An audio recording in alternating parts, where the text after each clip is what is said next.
that the appearance of the flower and seed at once represents the law of cause and effect. What Buddhism is saying is that every single action that we make in thought, word, or deed is a cause. And at the moment that cause is made, the effect is immediately built into one's life. So the effect may not appear until much later, when the circumstances and conditions are right for it. But nevertheless, it is actually built into one's life. So to give an all too simple example, if you go skiing when you're 15 or 19 and it damage your ankle in some way and you don't have it properly tended to, or the doctors make a bundle of it, it may give you no trouble whatsoever. That's 40 years. But as one's beginning to enter old age, then you find yourself getting rheumatism or arthritis beginning it or whatever. And that's a very simple example of something that can be extremely subtle. So what Buddhism is saying is that every moment of life, you are making causes. Therefore, every moment of life, you're creating effects, which for a time are latent and then will appear in your life in one way or another. And the effect is always exactly related to the cause, so far as its value or non-value, anti-value is concerned. You make a great, noble, and pure cause, and always the effect in one's own life when it appears will be great, noble, pure. But if you make a bad cause, say, of hurting somebody, then the effect when it appears in your own life will be a similar form of hurt. So what Buddhism is teaching is that this law of cause and effect is absolutely inescapable. You can't escape it. In the old early days of Buddhism, they described it in a sort of legendary manner as being like two small gods who sat on your shoulders. And one was recording the causes, and the other was making sure the effects were equivalent. But this is how this works. So, of course, once your eyes are open to this, again, you can see it working in one's own life. One can clearly, looking back over one's life, see where you've made a cause and it's produced an effect which is exactly relative to it. So then one gradually becomes adjusted to the realization that this is happening not just once a week, but every single moment.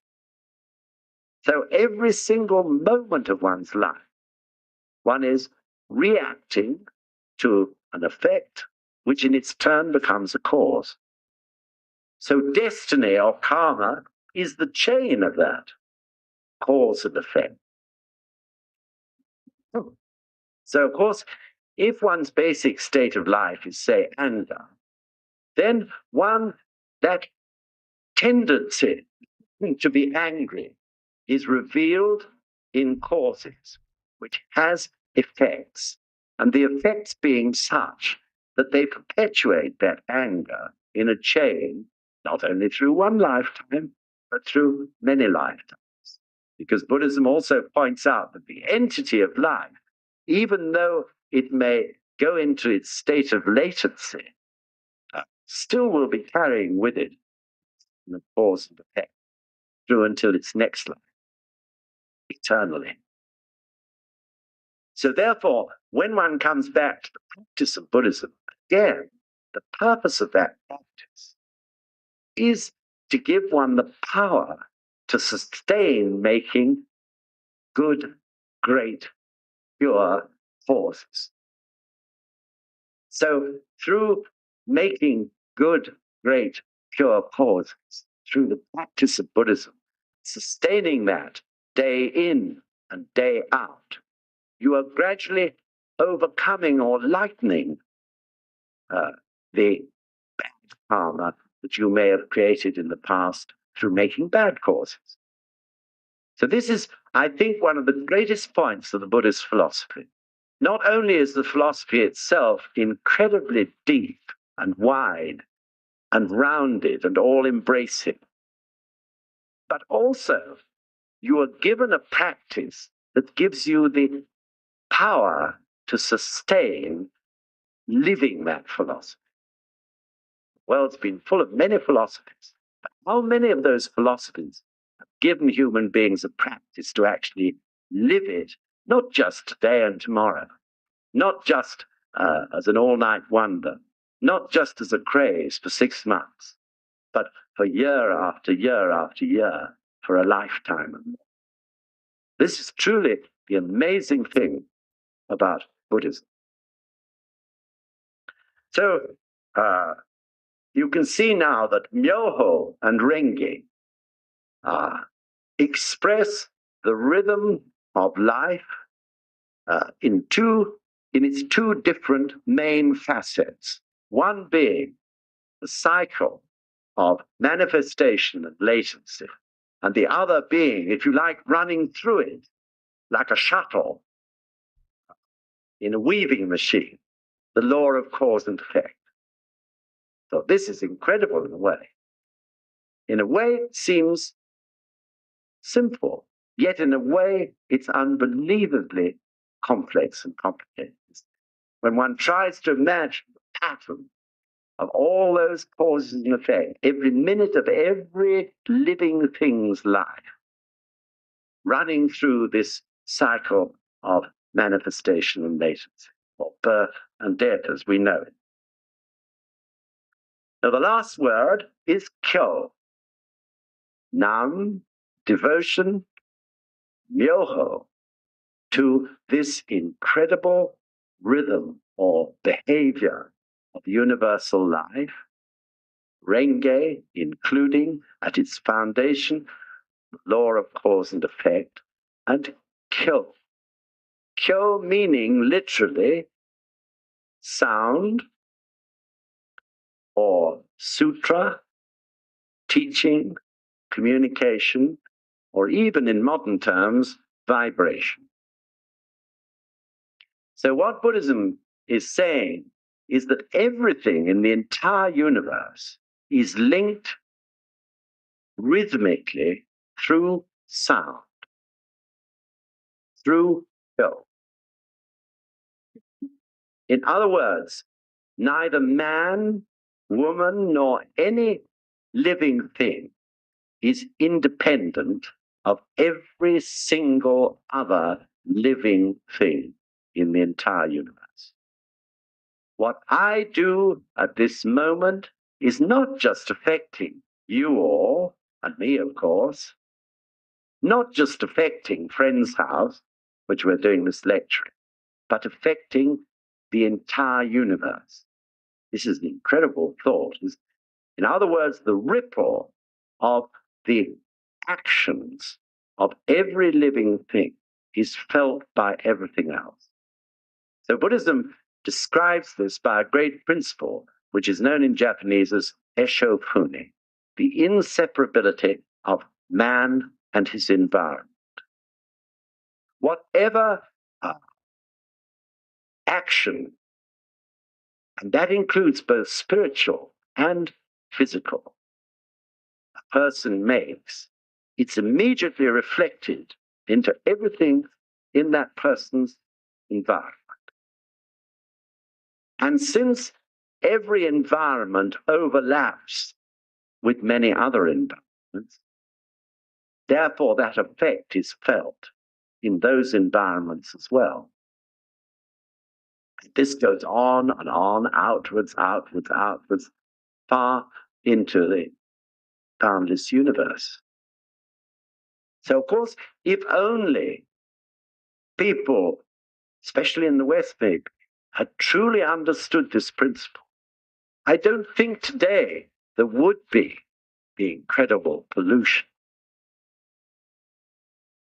and destruction of the environment which we see in so many parts. Maybe the word, because greed was perhaps stronger.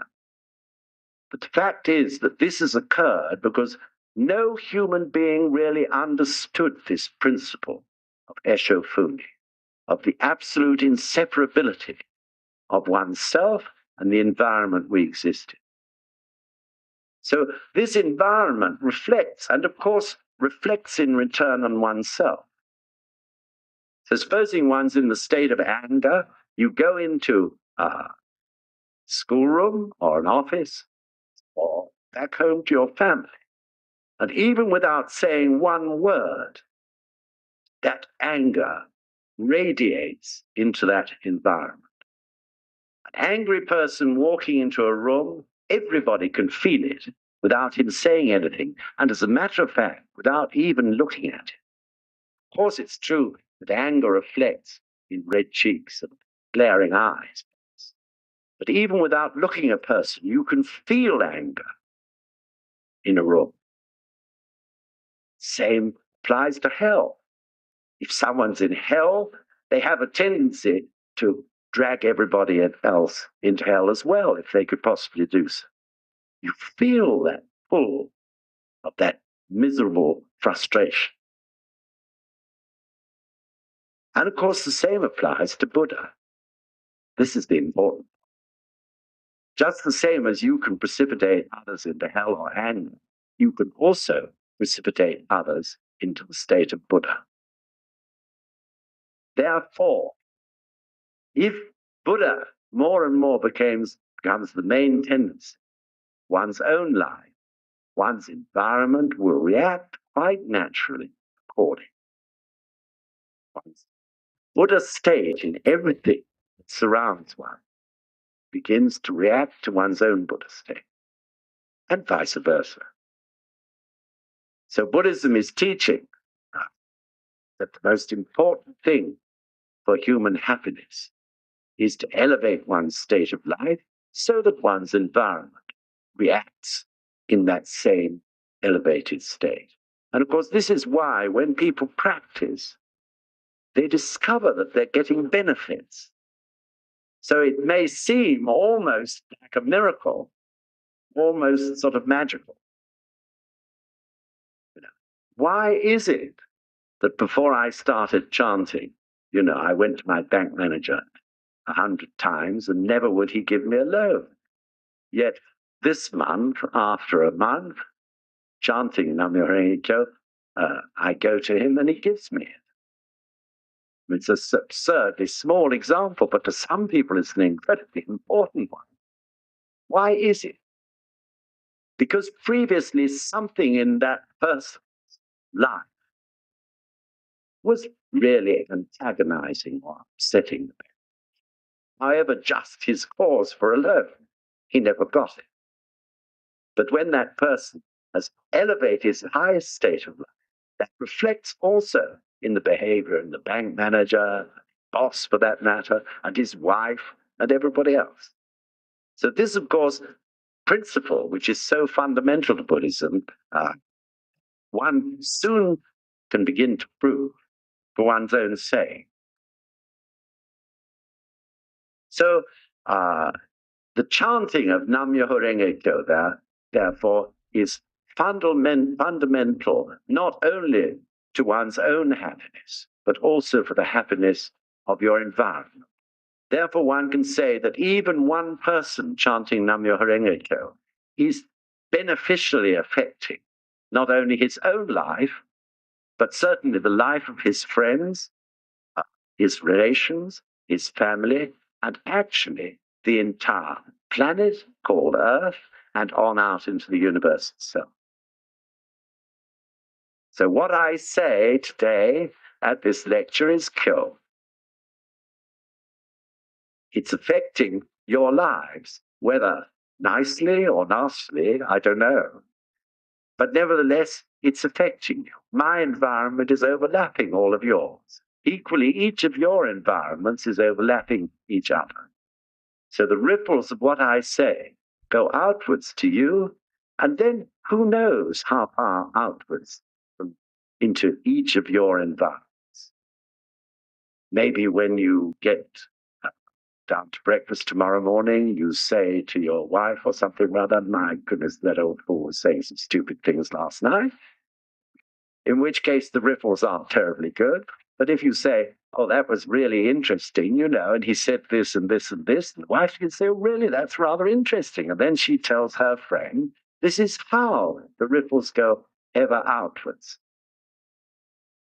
So that is, if you like, the workings of MYOHO RENGE KYO. And just before we close, I think I should mention the actual practice of it.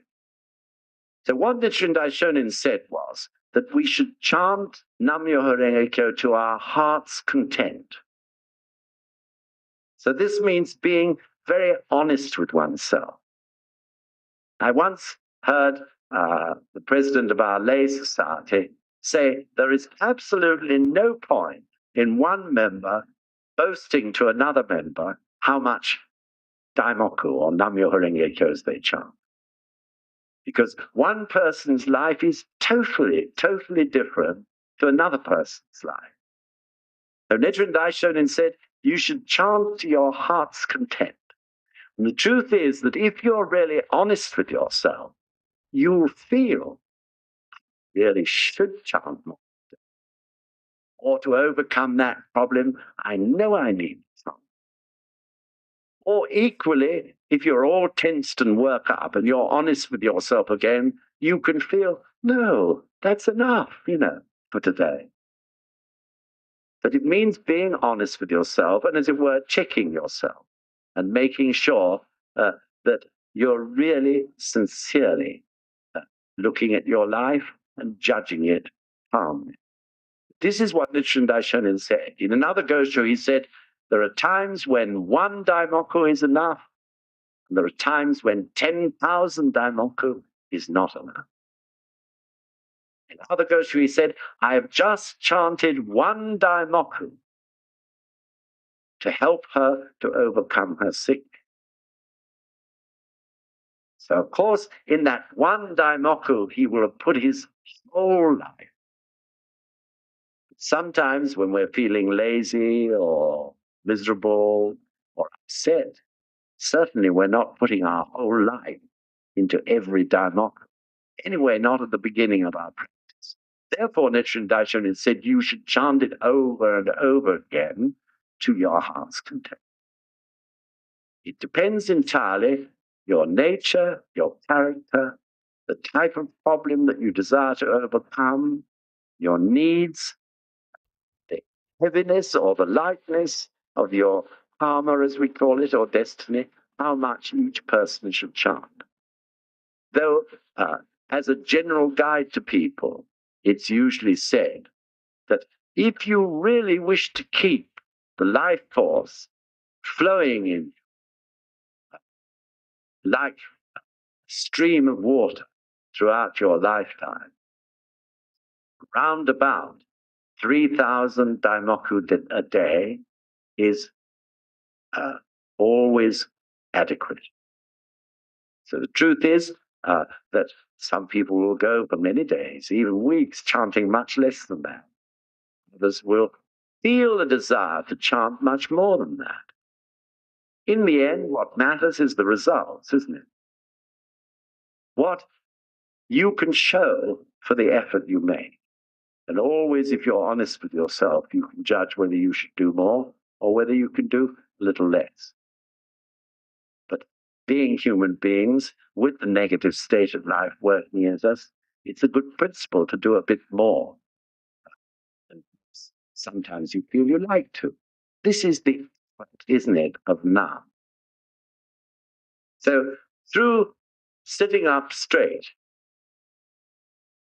with one's eyes open, not closed, MYOHO RENGE KYO is not inward going only. It's not introspective only, though it includes introspection.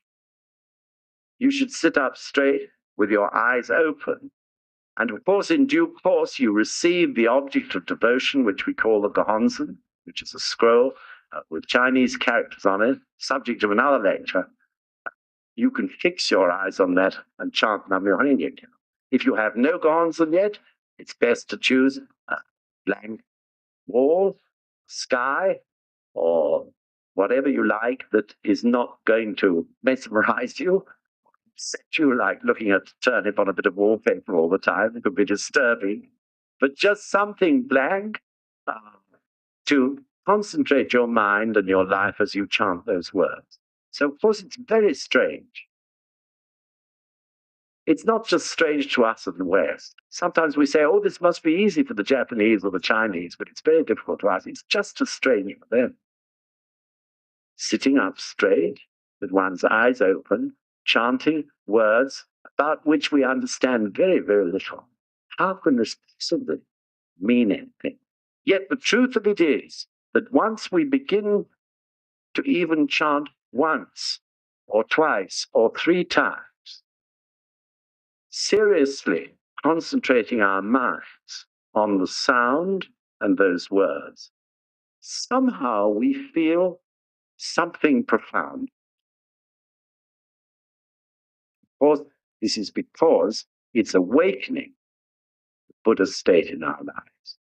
The Buddha state in each one of our lives fully responds to MYOHO RENGE KYO. So, of course, you can say this is very mystic, but think how one's life responds to other sounds, often very deeply and very profoundly also. Sound of music in its various forms, noisy sounds, harsh sounds, singing of birds, rude sounds, all have, don't they, the deepest effect on our lives. What is being affected? The various states of life, which I went through at the beginning. Amongst those various states is Buddhahood. Therefore, if you chant MYOHO RENGE KYO, which is the life or the force of Buddha, force of life itself, of course, the reaction in you is profound.